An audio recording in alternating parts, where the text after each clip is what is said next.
Olá, aqui quem fala é pastor Rômulo Carvalho, da Comunhão Cristã de Curitiba. Que bom saber que você chegou até o nosso canal, encontrou essa mensagem. Queremos então ter um momento de louvor e depois uma mensagem que com certeza edificará a sua vida espiritual. Continuem abençoados.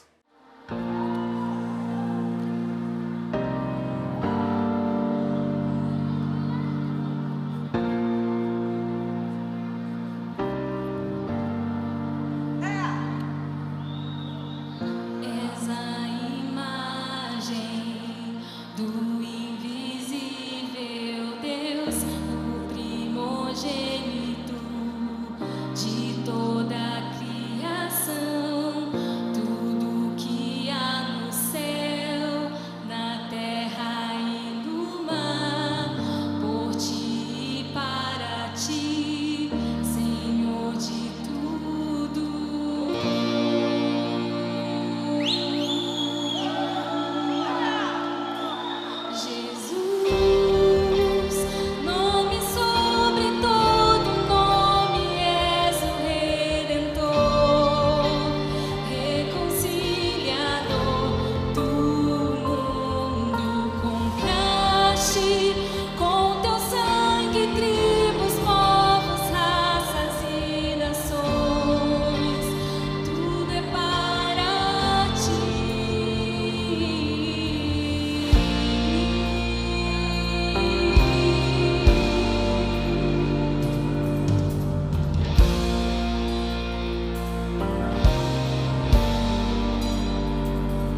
Hoje quero trazer uma palavra debaixo do título Na Casa do Pai.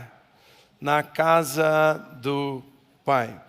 E para isso eu quero ler a história que está no Evangelho de Lucas, capítulo 15, do versículo 11 ao 32. Evangelho de Lucas, capítulo 15, versículos 11 a 32. Nós encontramos uma história que nós chamamos a história do filho pródigo. E diz assim: Jesus continuou: certo homem tinha 2 filhos. O mais moço deles disse ao pai: Pai, quero que o Senhor me dê a parte dos bens que me cabe. Eu quero a minha parte da herança. E o pai repartiu os bens entre eles. Passados não muitos dias, o filho mais moço, ajuntando tudo o que era seu, partiu para uma terra distante. E lá desperdiçou todos os seus bens, vivendo de forma desenfreada. Depois de ter consumido tudo, sobreveio àquele país uma grande fome, e ele começou a passar necessidade. Então foi pedir trabalho a um dos cidadãos daquela terra, e este o mandou para o seus campos, a fim de cuidar dos porcos. Ali ele desejava alimentar-se das alfarrobas que os porcos comiam, mas ninguém lhe dava nada. Então, caindo em si, disse: quantos trabalhadores de meu pai têm pão com fartura, e eu aqui estou morrendo de fome. Vou me arrumar, voltar para o meu pai e lhe dizer: Pai, pequei contra Deus e diante do Senhor. Já não sou digno de ser chamado seu filho. Trata-me como um dos seus trabalhadores. E arrumando-se, foi para o seu pai. Vinha ele ainda longe quando seu pai o avistou e compadecido dele, correndo, o abraçou e o beijou. E o filho lhe disse: Pai, pequei contra Deus e diante do Senhor, já não sou digno de ser chamado seu filho. O pai, porém, disse aos servos: tragam depressa a melhor roupa e vistam nele. Ponham um anel no dedo dele e sandálias nos pés. Tragam e matem o bezerro gordo. Venham comer e festejar. Porque este meu filho estava morto e reviveu, estava perdido e foi achado. E começaram a festejar. Ora, o filho mais velho estava no campo. Quando voltava, ao aproximar-se da casa, ouviu a música e as danças. Chamou um dos empregados e perguntou o que era aquilo. E ele informou: o seu irmão voltou, e por tê-lo recuperado com saúde, o seu pai mandou matar o bezerro gordo. O filho mais velho se indignou e não queria entrar na casa, não queria entrar na festa. Saindo, porém, o pai procurava convencê-lo a entrar. Mas ele respondeu ao seu pai: faz tantos anos que sirvo o Senhor e nunca transgredi um mandamento seu. Mas o Senhor nunca me deu nenhum cabrito sequer para fazer uma festa com os meus amigos. Mas quando veio esse seu filho, que sumiu com os bens do Senhor, gastando tudo com prostitutas, o Senhor mandou matar o bezerro gordo para ele.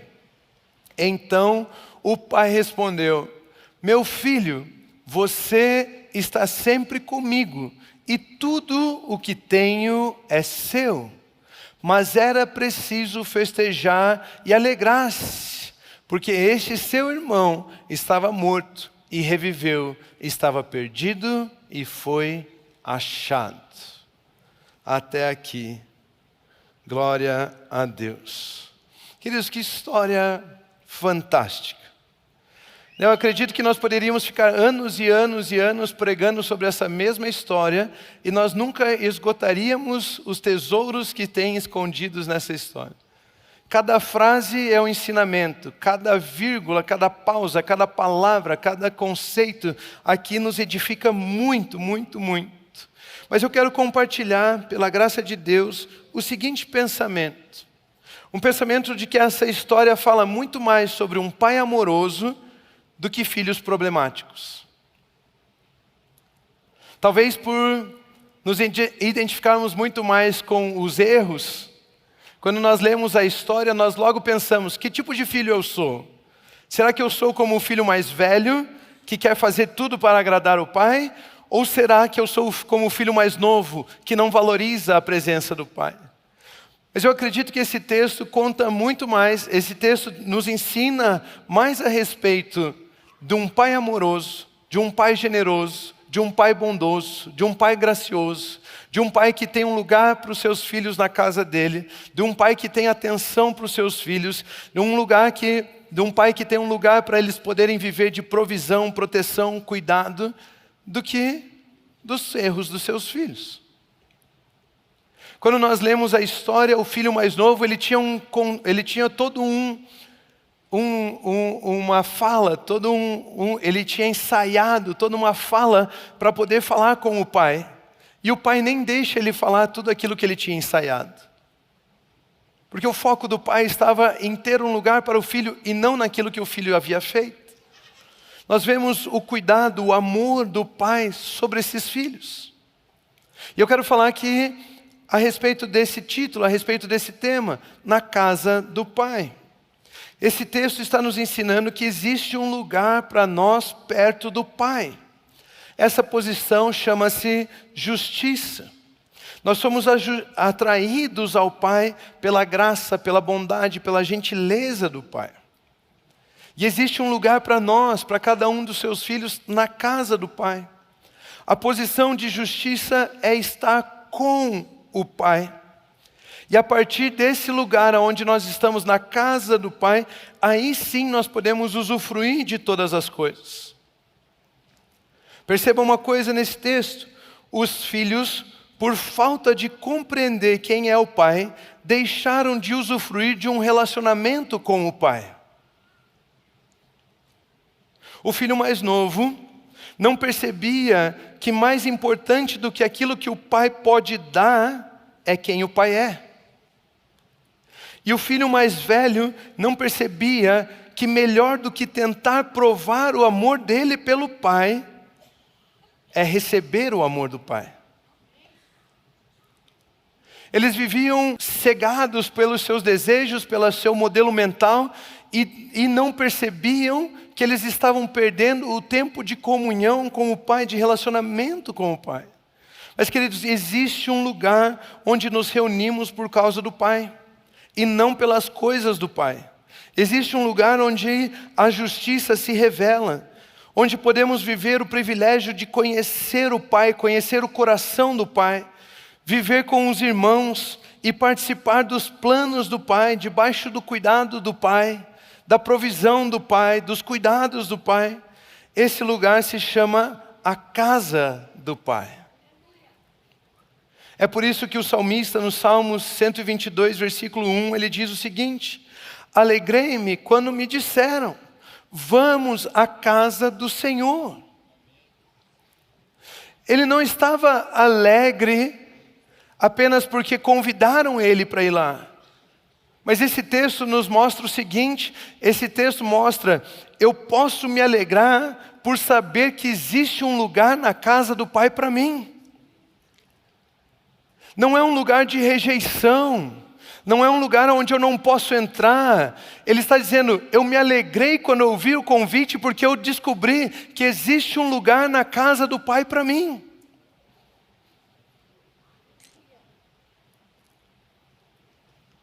Eu posso entrar na casa do Pai?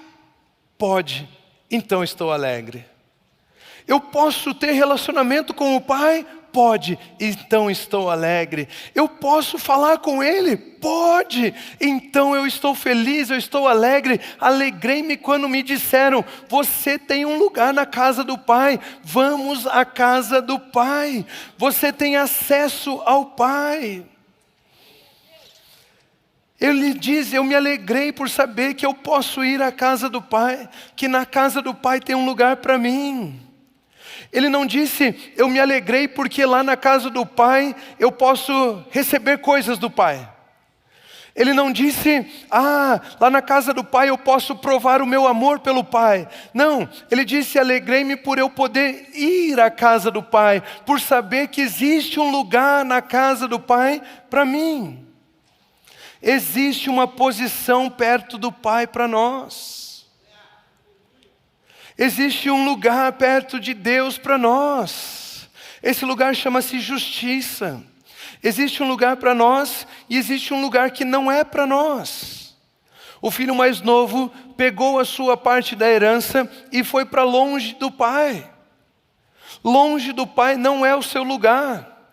Longe de Deus não é o nosso lugar. A humanidade não foi feita para viver longe de Deus. Ele pegou a herança e foi para longe. E o texto nos ensina que ele desejou fazer o que quisesse com a sua herança. Ele saiu da presença do pai e foi para longe. E longe do pai ele esbanjou de forma irresponsável aquilo que tinha recebido.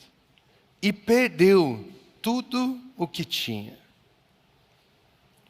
Ele pensou que o que o pai significava para ele não era o valor do pai, mas o valor que o pai tinha para ele era o valor das coisas que o pai pode dar para ele.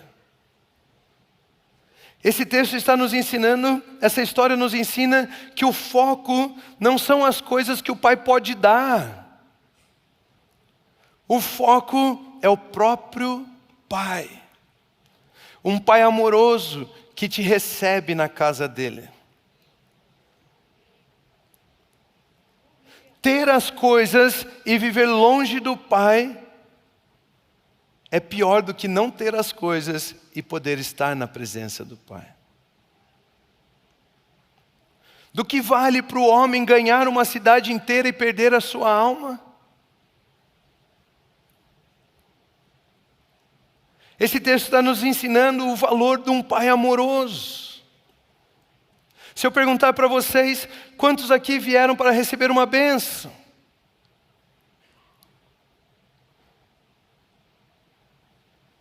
Ninguém vai levantar as mãos. Por quê? Porque nós não estamos de olho naquilo que o Pai pode dar, nós estamos de olho no nosso relacionamento com o Pai. E sabemos que podemos nos reunir neste lugar para levantarmos mãos santas, glorificarmos o nome de Deus, agradecermos pela obra de Cristo Jesus, sabemos que fomos salvos única e exclusivamente porque Ele nos amou, porque Ele veio ao nosso encontro. Mais importante do que as coisas que Ele pode dar é o privilégio de podermos estar com Ele.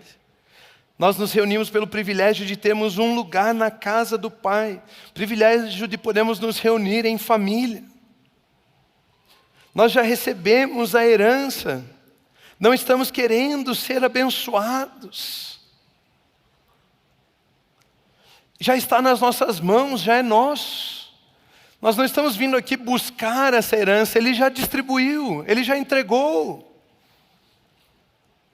O que não podemos fazer é viver como esse filho mais novo, que pegou a sua parte e foi viver longe do Pai. Não podemos esquecer que foi Ele, o Pai, que nos abençoou. A Bíblia nos ensina em Romanos capítulo 8, versículo 17 o seguinte: e se somos filhos, somos também herdeiros. Herdeiros de Deus e co-herdeiros com Cristo. Se com Ele sofremos, para que também com Ele sejamos glorificados. Que texto intrigante. Se somos filhos, não é lógico que somos herdeiros? Certo? Se somos herdeiros, não é lógico que somos herdeiros do nosso Pai? Mas parece que Ele vai criando um crescimento de consciência em nós. Ele diz, olha, você é filho. Se você é filho, você tem acesso às coisas que o Pai te deu, você é herdeiro. Mas o foco dele aqui do texto não é apenas que eu tenho uma herança. Mas melhor do que saber que eu tenho uma herança, é saber de quem eu sou herdeiro. Meu Deus, não tem crente hoje aqui. Meu Deus do céu. Queridos, melhor do que saber que eu tenho uma herança, é saber de quem eu sou herdeiro. Por isso ele fala, nós somos filhos. Se somos filhos, somos herdeiros. Herdeiros de Deus. A sua herança não é de um pai qualquer, a sua herança é de um pai celestial. A sua herança vem de Deus. Ele diz que somos herdeiros e depois ele enfatiza, somos herdeiros de Deus, co-herdeiros com Cristo. Em Efésios capítulo 1, versículos 3 a 6, diz o seguinte: bendito seja o Deus e Pai de nosso Senhor Jesus Cristo, que nos abençoou com todas as bênçãos espirituais nas regiões celestiais em Cristo Jesus. Quantos de vocês são abençoados? Amém.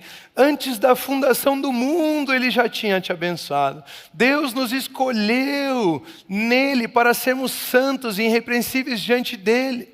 Em amor, nos predestinou para Ele, para sermos adotados como seus filhos, por meio de Jesus Cristo, segundo o propósito da sua vontade, para louvor da glória de sua graça, que Ele nos concedeu gratuitamente no amado.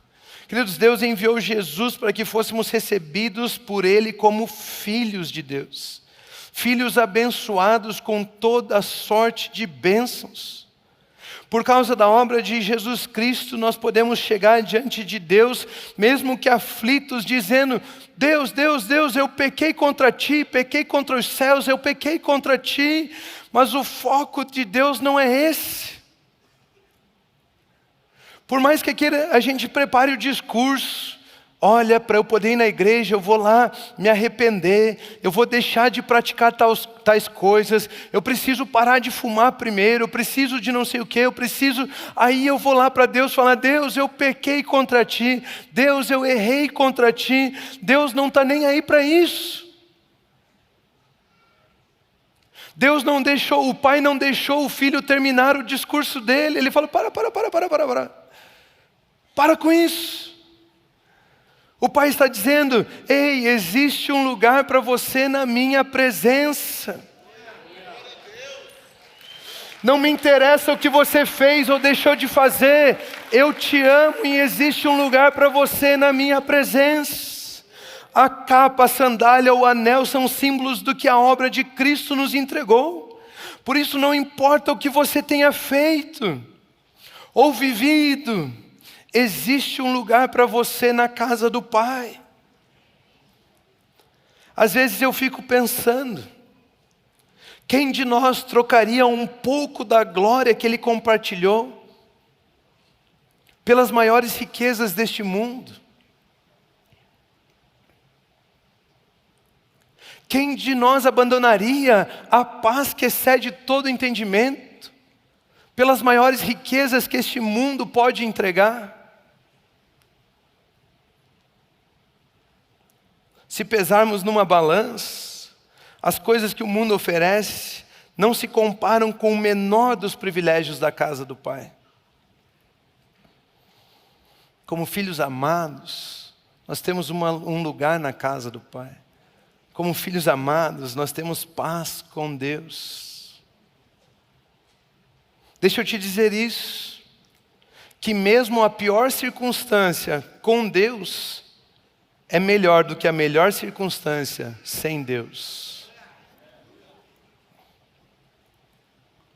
O foco é o Pai. Mesmo a pior circunstância com Deus é melhor do que a melhor circunstância sem Deus. Esses dias estava assistindo um desenho animado com os meus filhos e era sobre Sadraque, Mesaque e Abednego. E às vezes você lê a história e você não pega o que um desenho ali, uma interpretação, né, através do desenho te ensina. E era de crianças que viajam para dentro da Bíblia para aprender as histórias bíblicas. E essas crianças foram até a história de Sadraque, Mesaque e Abednego. Se vocês não se prostrarem diante da estátua, eu vou jogar vocês na fornalha, disse o rei.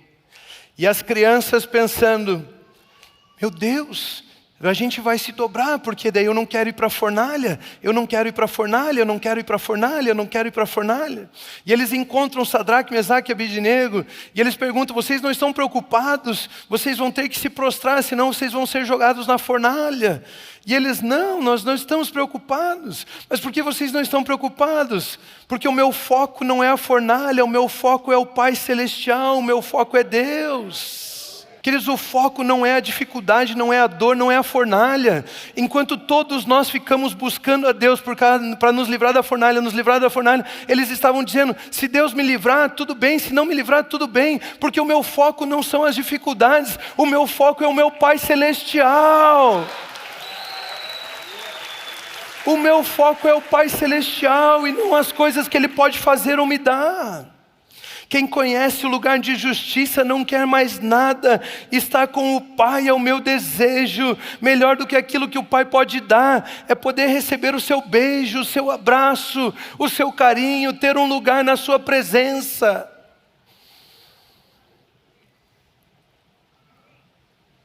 O foco é o Pai. Ter um lugar na casa do Pai. Agora, ao contrário do filho mais novo, que não entendia o valor do pai, tinha o filho mais velho, que valorizava tanto o pai, que queria conquistar a atenção dele. Ah, meu pai é tão importante, o pai é tão importante, eu vou servi-lo, até que ele me reconheça. Que representa aquela pessoa que não entende o amor do pai por eles. Pensam em como podem agradar o Pai e serem reconhecidos por isso. São pessoas que estão perto do Pai, oram, leem a Bíblia, servem na igreja, mas nunca estiveram ali para conhecer o coração do Pai. Algumas pessoas servem o Pai, mas jamais sentiram o seu beijo, um beijo doce, a sua proteção, o seu cuidado, o seu abraço, o seu reconhecimento. Jamais sentiram Ele colocando um anel em seu dedo, uma capa nos seus ombros, sandálias, a sua proteção. São pessoas que estão na casa, não deixaram a casa, mas ainda estão tentando conquistar o Pai, sem reconhecer que o Pai já os ama. Nesse lugar de justiça, não são as nossas obras que contam, mas o amor do Pai por nós. A casa do Pai, podemos chamar esse lugar de igreja. Podemos chamar esse lugar de igreja. Eu vou à igreja, eu sirvo, eu lidero um grupo familiar, eu toco no louvor, eu canto, eu faço, eu desfaço, mas eu nunca sento para escutar o culto. Se não é minha escala, não vou à igreja.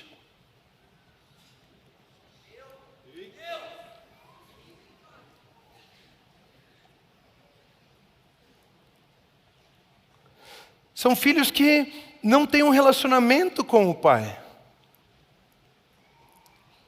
Eles estão tentando conquistar o Pai. Eles fazem. E no final reclamam por não terem sido reconhecidos. Deixa eu falar algumas coisas a respeito da igreja e da nossa vida como filhos. Eu contei esse exemplo semana passada no retiro de homens. Quantos de vocês sabem o que é um ventilador? Alguns só. Então não vai dar para dar um exemplo aqui. Quantos de vocês sabem o que é um moinho? Tá, agora tem mais gente que sabe o que é um moinho do que um ventilador. Duvido.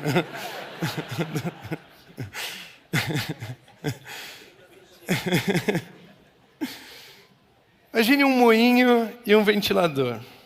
Qual é a diferença entre um moinho e um ventilador? Quando você olha por fora, as estruturas são parecidas. Você vai ver uma haste e as hélices, as pás. A diferença é que o ventilador, ele consome energia para tentar produzir vento. E o moinho, a partir do vento, produz energia. Igreja não é ventilador. Igreja é moinho. O filho mais velho, ele estava na casa do pai, ele estava na igreja, como um ventilador. Sugando energia, consumindo energia, para tentar produzir um vento e chamar a atenção do pai. E aquilo é pesado. Aquilo cansa. As nossas vidas cansam quando nós vivemos como um ventilador, porque nós pegamos da nossa própria energia e tentamos produzir resultados celestiais. Tentamos produzir vento, coisas que só o Espírito Santo pode entregar. E o filho mais velho estava como um ventilador na casa do pai, consumindo energia. Há tanto tempo eu te sirvo e você nunca me deu nada. Eu estou todos os dias, eu nunca desobedeci um dos seus mandamentos. Eu faço. E o Senhor nem nota o vento que eu produzo. Mas o pai estava ali com ele dizendo: filho, do que você está falando? Eu não preciso do seu vento. Tudo que eu tenho é seu já. Eu soprei o meu vento sobre a sua vida. Você não precisava estar aqui sofrendo. Você não precisava estar se desgastando. Com o meu sopro, isso produz energia. Aí eu sirvo, aí eu amo, aí eu faço, aí eu administro, aí... Queridos, igreja não é um ventilador, igreja é um moinho, onde o vento do Espírito sopra, e a partir dali a energia que Ele nos dá, o ânimo que Ele nos dá, a paz que Ele nos deu, aí sim nós saímos produzindo, nós saímos vivendo. O Pai estava revelando que Ele já proveu, que Ele já o ama. Igreja é moinho, é leve, é a casa do Pai. Olha o que Romanos capítulo 11, versículos 35 diz. Ou quem primeiro deu alguma coisa a Deus, para que isso lhe seja restituído? Quem é que pode servir ao Pai, ao ponto do Pai ter que, por obrigação, te restituir? É o Pai quem abençoa o Filho, e o Filho vive de acordo com as bênçãos do Pai. Imagine, o filho mais velho achou que por ele fazer, ele teria que ser restituído pelo pai. O filho mais velho estava dizendo: pai, eu estou cansado. Talvez você esteja na igreja há muito tempo e você esteja dizendo: Deus, estou cansado. Pastor, eu fiz. Já fazem 39 anos que eu sirvo e nada mudou. Pastor, eu estou fazendo e nada muda. O Pai está dizendo: o mais importante é que você está sempre comigo. Quando o filho reclamou, você pode aplaudir o Senhor. Quando o filho reclamou: eu faço, eu não descumpro, eu cumpro tudo, eu faço. O pai falou assim: que loucura é essa? Filho... E a frase do pai é maravilhosa: você está sempre comigo. Filho, por que o seu foco está nessas coisas? Filho, você está sempre comigo. Existe um lugar na minha casa para você, filho. Você está sempre comigo. O Pai nos abençoou pelos méritos de Jesus Cristo. Quando reconhecemos Deus como Pai, aceitamos os irmãos e trabalhamos na casa do Pai. O filho mais velho fez tanto que ele não aceitava seu irmão. Ele diz assim: pai, quando esse teu filho chega, pai, você pode considerar ele da família, mas eu não considero. E depois o pai reafirma: mas o seu irmão estava perdido. Às vezes nós vamos na igreja e pela mentalidade do ventilador, nós estamos fazendo, de repente chega um irmãozinho novo na igreja que está com o coração moinho. Deus está soprando, ele está recebendo, e a vida dele sendo mudada. E aí você: Deus, já faz 30 anos que eu estou aqui. E ele acabou de chegar e olha as coisas que estão acontecendo na vida dele. E as minhas respostas, Deus. Deus está falando: o importante é que você está sempre comigo. Tudo que eu tenho é seu.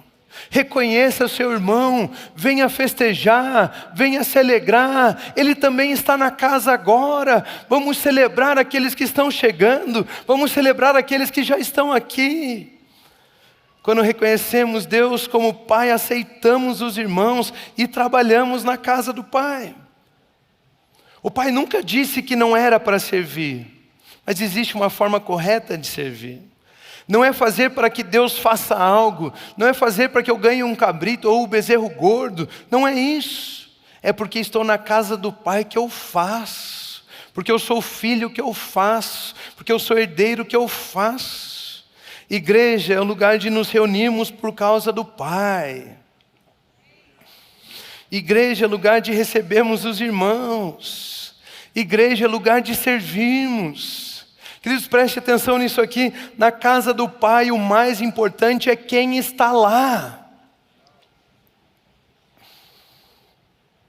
Na casa do Pai, o mais importante é quem está lá. Quem é que está na casa do Pai? O Pai e os irmãos. Olha aí ao seu redor. Olhe para a pessoa que está do seu lado, para a pessoa que está na sua frente, a pessoa que está atrás de você. Você veio aqui porque esta é sua família. Você veio aqui porque é um privilégio poder celebrar ao nosso Pai juntos. É por isso que estamos aqui. Para concluir, eu quero ler Romanos capítulo 8, versículos 15 e 16. Porque vocês não receberam um espírito de escravidão, para viverem outra vez atemorizados. Deus não nos deu um espírito para sermos escravizados, mas nós recebemos um espírito de adoção, por meio do qual clamamos: Abba, Pai. O próprio Espírito confirma ao nosso espírito que somos filhos de Deus. Nós recebemos um espírito do qual nós podemos olhar, fechar os nossos olhos e dizer: Pai Celestial, com a certeza de que Ele está conosco, de que Ele está com os ouvidos abertos, com os olhos atentos, com a mão preparada para nos abraçar, para nos segurar, para nos sustentar. Na casa do Pai, o mais importante é quem está lá. Queridos, justiça é estar com o Pai. A herança sem o Pai te faz incompleto. A compreensão errada de quem o Pai é te faz viver incompleto. Somente com o Pai temos consciência da plenitude, somente com o Pai temos consciência da identidade, somente com o Pai temos a consciência de estarmos completos. Quando olhamos essa história, nós vemos que o Pai de graça saiu ao encontro dos dois filhos. Nós sempre focamos no filho que foi embora, gastou as coisas, e o pai teve que correr a seu encontro. Mas no final da história nós vemos que o pai também saiu de casa para buscar aqueles que estavam apenas servindo, que não queriam entrar na festa. O pai gracioso foi atrás dos dois filhos. Você entende isso? Porque não tem nada mais importante para o pai do que os filhos.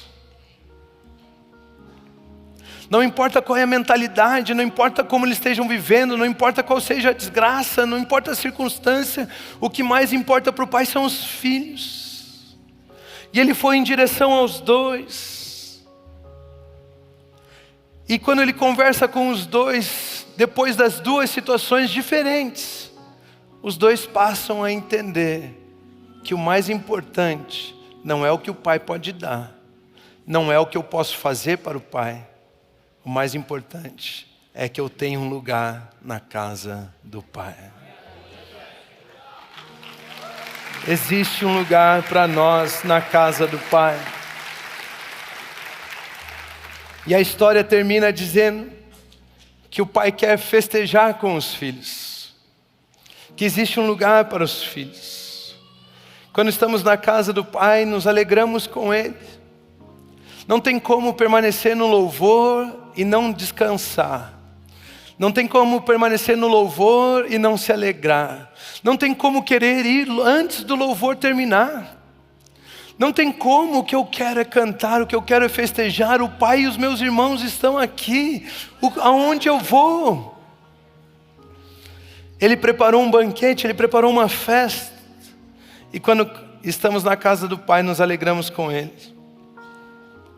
Você pode fechar os seus olhos e dizer o quão grato você é pela obra de Cristo Jesus, que te deu acesso ao seu Pai Celestial, que te fez filho de Deus, colocou você em uma nova posição, te deu acesso às regiões celestiais. Eu e você podemos ousadamente entrar diante do trono da graça. Eu e você estamos assentados com Cristo Jesus nas regiões celestiais. Por causa da obra perfeita de Cristo Jesus, que simboliza o Pai que veio ao nosso socorro, o Pai que veio ao nosso encontro. Deixe o Pai tocar o seu coração, iluminar os olhos do seu entendimento, colocar um anel nos seus dedos, uma sandália nos seus pés, te dar um beijo. Deixa o Pai revelar o coração dele a você.